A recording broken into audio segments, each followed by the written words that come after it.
Alright, this is my first report on House Bill 4209. It's part of a package of a bunch of bills in Michigan heading to the governor's office to get signed into law, which will change the game in the medical marijuana business in Michigan.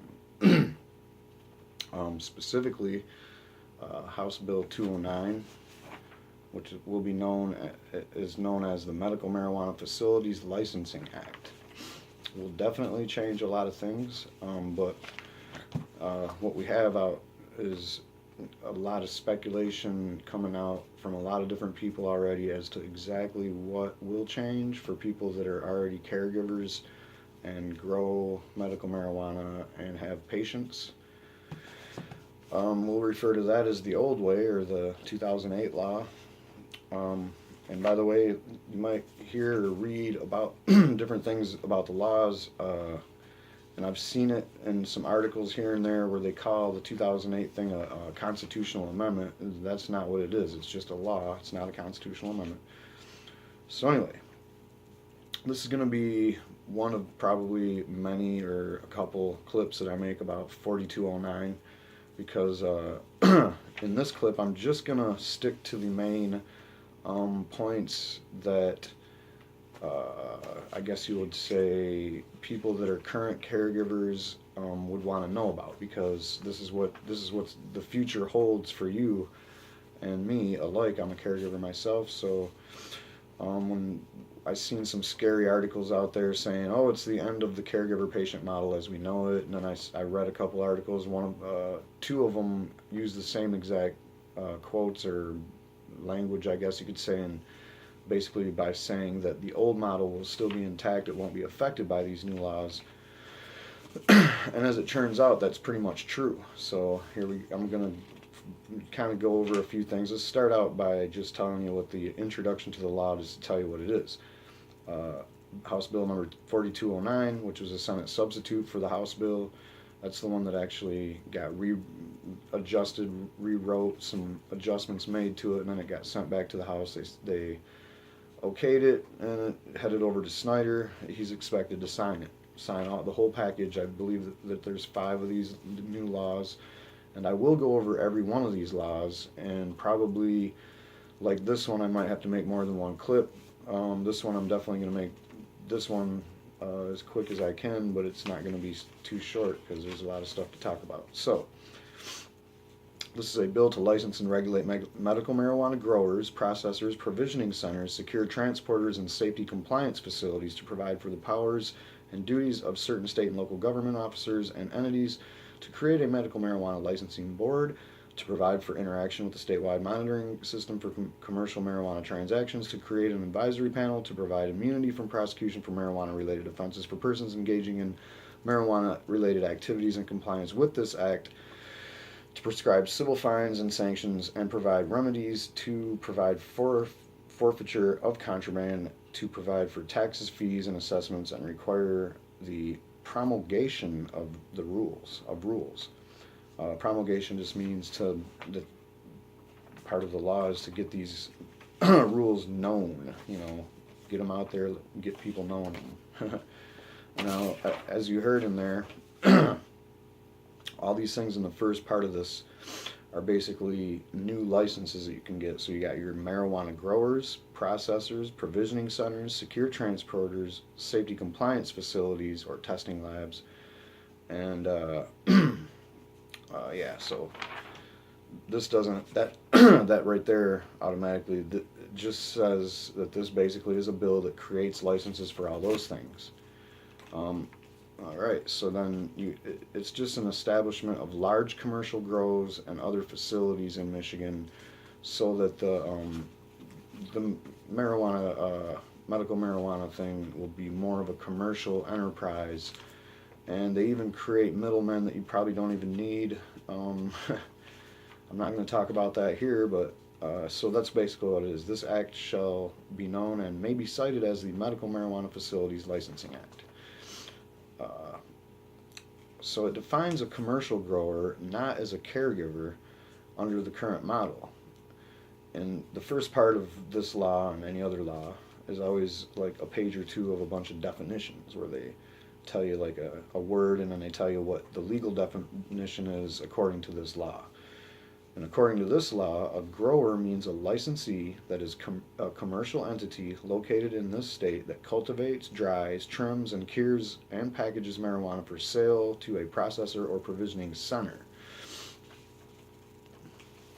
So basically, yeah, that's definitely different than, saying that a caregiver is a grower. So a caregiver is not defined as a grower. Then we have another definition, marijuana facility. Now that is defined as a location at which a license holder is licensed to operate under this act.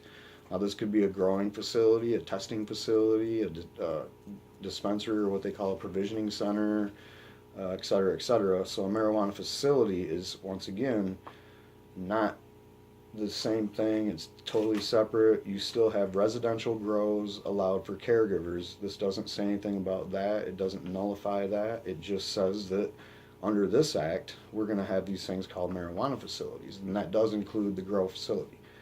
All right, so, and then in here, just in one of the definitions is the Michigan Medical Marijuana Act. And whenever they say that in this law, it basically refers to the 2008 law. And something I found interesting here in the definitions was an expansion of the word paraphernalia. Now paraphernalia also includes let's just read it. Paraphernalia means any equipment, product, or material of any kind that is designated for or used in growing, cultivating, producing, manufacturing, compounding, converting, storing, processing, preparing, transporting, injecting, smoking, ingesting, inhaling, or otherwise introducing into the human body marijuana. I don't know about this injecting thing. I've never heard of that. But anyway, a person is defined as an individual, corporation, limited liability company, partnership, limited liability partnership, limited liability limited partnership, trust, and other legal entity. Thank you for Citizens United for that one, I guess. And that, I guess the implications of that is that legitimate businesses are going to be formed, and I guess it's, instead of just saying you have to have this as a doing business as, which is the most generic license you can get to run a business, a person is defined as a corporation, basically. So, okay. Provisioning centers are basically the new name that they're given for their version of a dispensary. And if you look at the new state licensed dispensaries, the rules are making current dispensaries that are out there floating around, they're already in a gray area before this law. But as soon as this law passes and before new dispensaries open up that are compliant with this law, they are going to be in a huge gray area and are probably subject to a bust at any given time. So that's just, I'm going to do a whole nother story about that because I'm kind of concerned about that for people in the business. But let me see. The definition for provisioning center means a licensee that is a commercial entity located in the state that purchased marijuana from a grower or a processor and sells, supplies, provides marijuana to registered qualifying patients directly or through the patient's registered primary caregivers. Provisioning center includes any commercial property where marijuana is sold at retail to registered qualifying patients or registered primary caregivers. And then it goes on to say a non-commercial location used by a primary caregiver to assist a qualifying patient connected to the caregiver through the department's marijuana registration process is in accordance with the Michigan Medical Marijuana Act of 2008 and is not a provisioning center for the purpose of this act. Currently, that would be my house. The patient would come over here and I would give them their medicine and then they leave with their medicine. So that wouldn't change. This non-commercial location, like my house, or their house for that matter, does not qualify as a provisioning center for the purpose of this act. So there you go. Another separation between this act and the current system that basically kind of tells you that the business model for a dispensary right now would have to be that it's a non-commercial location used by a primary caregiver So I've seen collectives set up like that, where caregivers go there and they stash their weed there, and then the patients can go there and get it. Um, okay, so you can write tricky business plans, and if you already did get your thing to be okayed by your local ordinance that wasn't okay with dispensaries, then you probably can still operate with that same business plan or make a few adjustments. So I don't know. I'll get into that later. This is just specifically for caregivers and patients is what I'm going with here.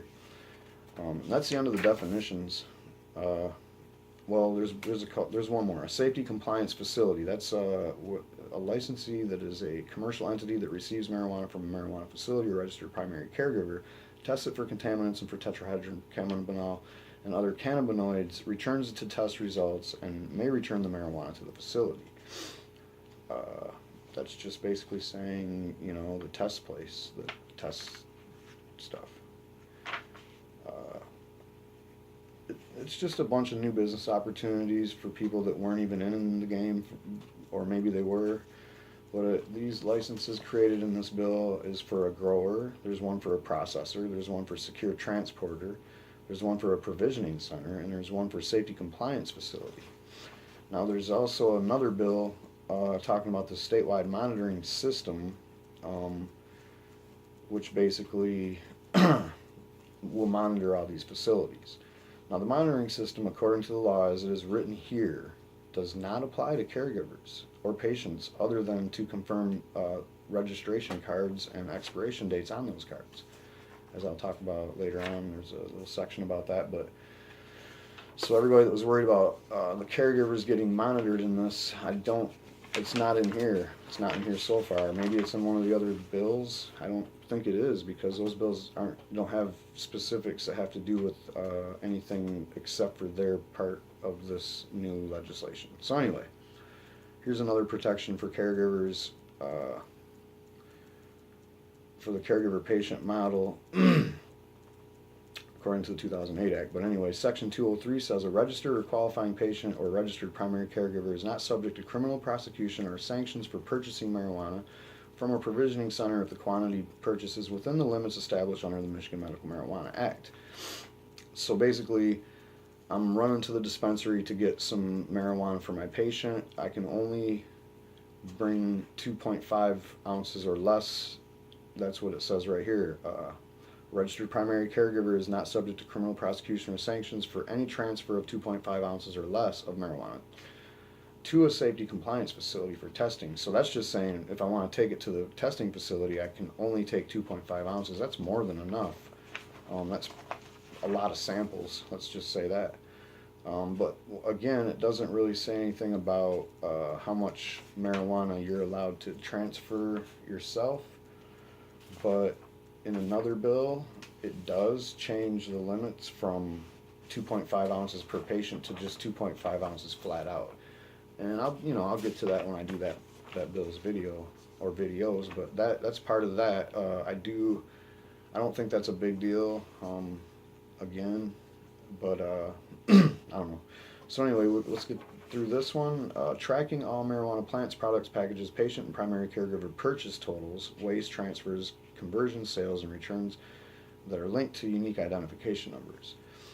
And this is just talking about things that caregivers might buy from a dispensary, like plants or products, packages, meds. They keep track of your amounts and what patient you're buying for or whatever. And I don't know why they keep talking about these limits, because I haven't seen an actual limit to how much a patient's allowed to buy in a certain amount of time frame or whatever. I haven't seen anything like that in this bill. So anyway, so here's where I was talking about your cards are about the only thing tracked. So electronically receiving and transmitting information is required under this act, the Michigan Medical Marijuana Act 2008 and the Marijuana Tracking Act.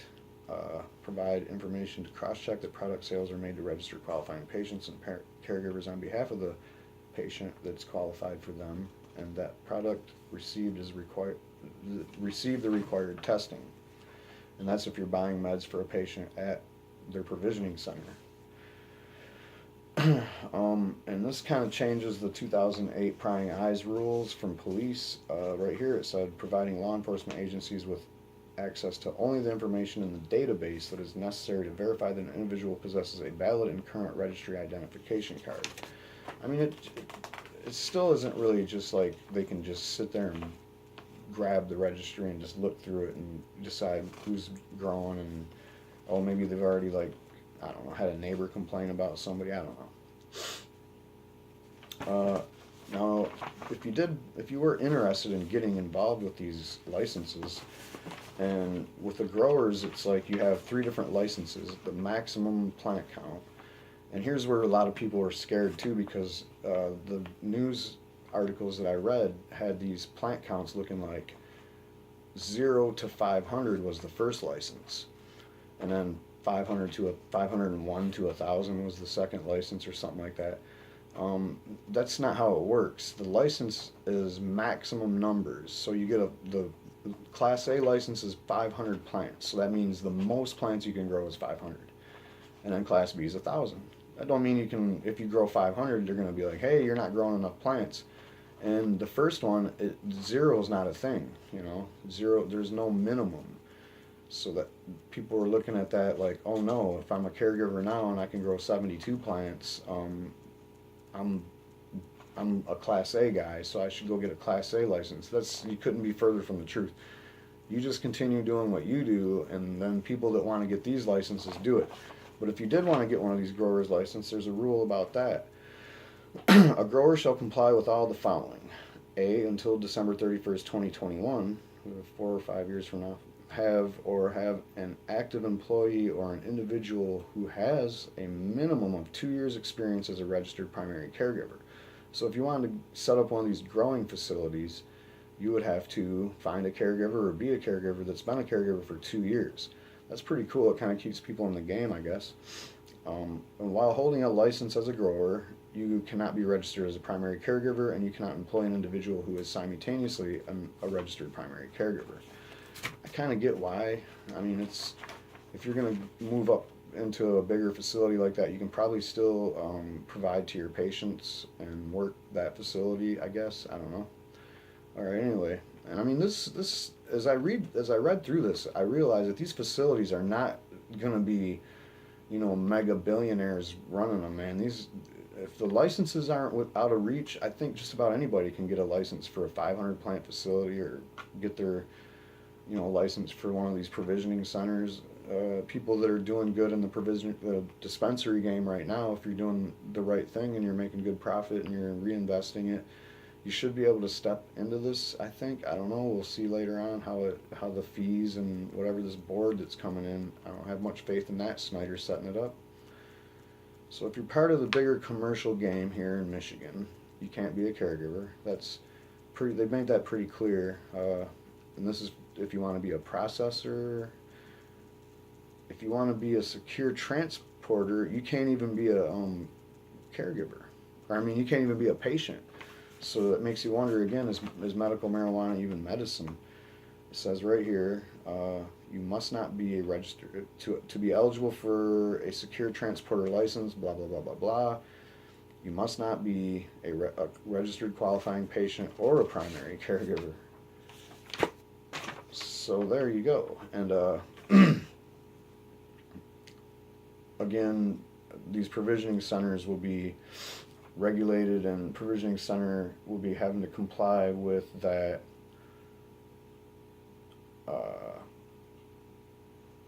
just basic stuff. Sell or transfer marijuana to registering qualifying patients or caregivers only after it has been tested and bears the label required for retail sale. Enter all transactions, current inventory, and other information into a statewide monitoring system. So if you already do inventory, now your inventory just has to get shared with the state. That's pretty weird. I don't know. Tracking all these little bits of marijuana is going to be a challenge. Before selling marijuana to registered patients or caregivers, you got to make sure their card is up to date. I mean, come on. All right, so there you have it, folks. I guess right now I'm feeling pretty good about this because, like I said, I just pulled out the stuff that has to do with current caregiver-patient model and whether it affects it in a negative or positive way, whether it protects it or whether it intrudes on it. I'll tell you this, it basically doesn't change anything at all in my eyes. If you wanted to get rid of your excess cannabis after you give it to your patients, there might be some gray areas there, because it doesn't really say in here, other than people that are part of the statewide tracking system and all your plants are counted from seed to sale or whatever. Those people are all regulated to the max, and you know they can call up the transport truck. They'll come over and pick up their weed, and off it goes. For us, we don't know what there's still a gray area as far as getting rid of this overage. That's one of the questions I have on my mind. So whenever I find any chance to ask somebody that question, I will pose that question. And if anybody has any questions for me concerning House Bill, which is now Senate substitute, which is now sitting on Snyder's desk waiting to become law, which will be law. I guarantee he's going to sign this. I mean, there was 30, I don't know, like 20 pages of just stuff that talking about the board members that he handpicks, the 5 people. So if you have any questions or concerns or comments about House Bill number 4209, which will become law very soon, stick to caregiver patient, current system. Keep your real crazy concerns about this to that, because I will do more videos about this that will explain other things about this law, because this is just one little aspect of the changes that this law is doing. And again, I'm going to just end this by saying I don't really feel like, based on what I just read right here, that a whole lot is going to change for me as a caregiver with 5 patients.